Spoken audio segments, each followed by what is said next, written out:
Bienvenidos a la presentación del trabajo Tecnologías computacionales humanizadas para la enseñanza de contenidos matemáticos en tiempos de la COVID-19 y post-COVID-19. Mi nombre es Ángela Chicani, pertenezco a la Universidad Simón Bolívar, Caracas, Venezuela. Mi punto de contacto es chicani@usb.be. En este estudio se toma en consideración el pensamiento complejo y el pensamiento computacional en el contexto de la educación de contenidos matemáticos como elementos emergentes de nuevas miradas de los actores educativos. Se desarrolla un análisis de las lecturas de Riviera 2019, Barreto 2020, Amaya 2014, González 2011, 12 y 19, de Sousa 2020, Andonegui 2005, Valladares y otros 2016, Wynn 2006-2009 y From 1984.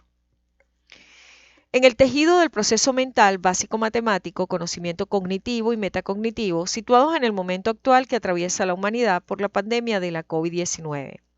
Como sabemos, la COVID-19 es la enfermedad infecciosa causada por el coronavirus, de acuerdo a la Organización Mundial de la Salud, que ha obligado a guardar cuarentena como mecanismo para salvar la vida. Este trabajo entreteje los elementos educación matemática, conocimiento cognitivo metacognitivo, pensamiento complejo, pensamiento computacional y tecnologías humanizadas. Bien, ¿cómo realiza el y la aprendiz el proceso cognitivo en este momento marcado por un cambio mundial dado por la COVID? Momento caracterizado por contenidos dispuestos en plataformas de gestión de contenido como Moodle, Google Classroom, Blackboard, sin que se consideren los requerimientos ambientales y los cambios del aprendiz, que pueden representar limitaciones dadas por múltiples factores como las conexiones a Internet, la desinformación de la forma de acceso, políticas difusas del manejo de los ambientes, dispuestos como plataformas de enseñanza, falta de claridad en las actividades a realizar, y un aspecto aún más crítico, facilitadores o docentes aprendices de las plataformas o tecnologías computacionales utilizando la herramienta no apropiada para cada caso. ¿Cómo se conjuga la metacognición en este proceso? Sobre el concepto de metacognición se puede afirmar que el mismo tema ha sido estudiado desde perspectivas diferentes, que manejan solo algunos aspectos compartidos, pero en términos generales se trata del nivel de conciencia y conocimiento que se tiene sobre una tarea y su monitorización.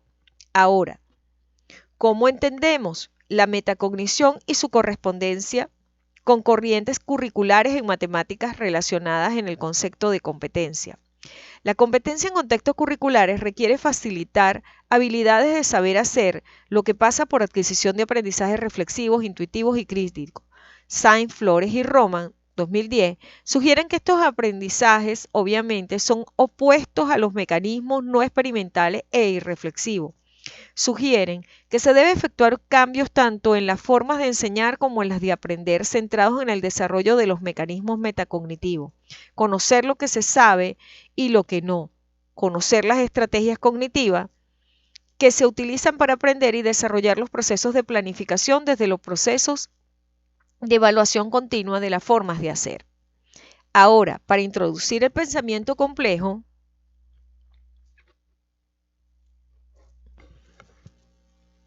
se debe pensar en cómo concibe Morán la complejidad. Él la ve como el desafío de la complejidad es el pensar complejamente, como metodología de acción cotidiana, cualesquiera que sea el campo en el que nos desempeñemos. Nuestro quehacer. La complejidad es una palabra problema y no una palabra solución. El pensamiento complejo, según Morán, conecta la teoría a la metodología, a la epistemología y a la ontología. En cuanto al pensamiento computacional, se atribuye a la doctora Jane Wynn, profesora del Departamento de Computación de la Universidad de Carnegie, definiéndolo como el proceso de pensamiento envuelto en formular un problema y sus soluciones de manera que las soluciones son representadas de una forma en que puedan ser llevadas a un agente de procesamiento de información.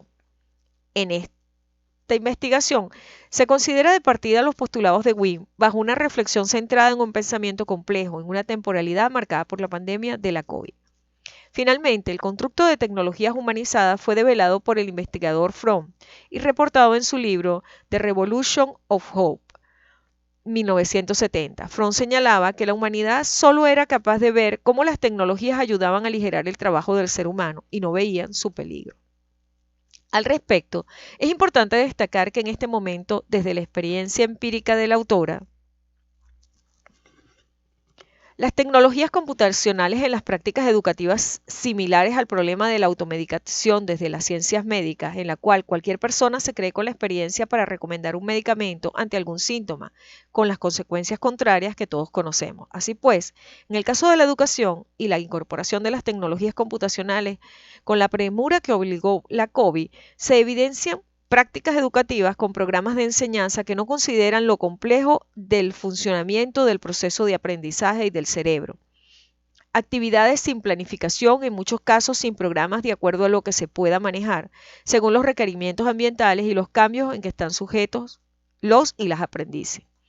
Es frecuente ver en los contenidos analíticos de las asignaturas las afirmaciones relacionadas con la asignatura de contenidos matemáticos y su relación en el área de aplicación, en el estudio o carrera en la cual está escrita. Sin embargo, es común escuchar entre los estudiantes expresiones como ¿para qué me sirve esto en el área de mi carrera? Es necesario que se ajusten los programas para que, en lugar de saturar de nuevos contenidos, se disponga un tiempo para relacionarlo con la vida y la importancia dentro de la humanidad y la naturaleza. El reto está dado en la capacitación de los y las facilitadoras en distintas disciplinas. Una forma de realizarlo, y con la ayuda de las tecnologías computacionales en la educación, y más aún en este momento de la COVID, es retomar la idea de los OACA, o objetos de aprendizaje de código abierto. Al respecto, se debe tener sumo cuidado de no repetir situaciones como las expuestas por Morán y referidas por Andonegui. En estos casos se crean comités de expertos, lo único que hacen es divulgar sus opiniones en los medios masivos, pero los usuarios se quedan en la plena ignorancia. Entonces, como punto final de esta investigación, se propone la realización de un OACA donde las tecnologías computacionales sean vistas como sociales y humanizadas. Se propone un ambiente tanto de los consumidores de la tecnología tengan los mismos beneficios como los productores de la misma. Porque, ¿para qué desarrollar una propuesta de enseñanza de contenidos matemáticos soportados en tecnologías computacionales humanizadas si no se tienen usuarios de estas? Muchas gracias por su tiempo.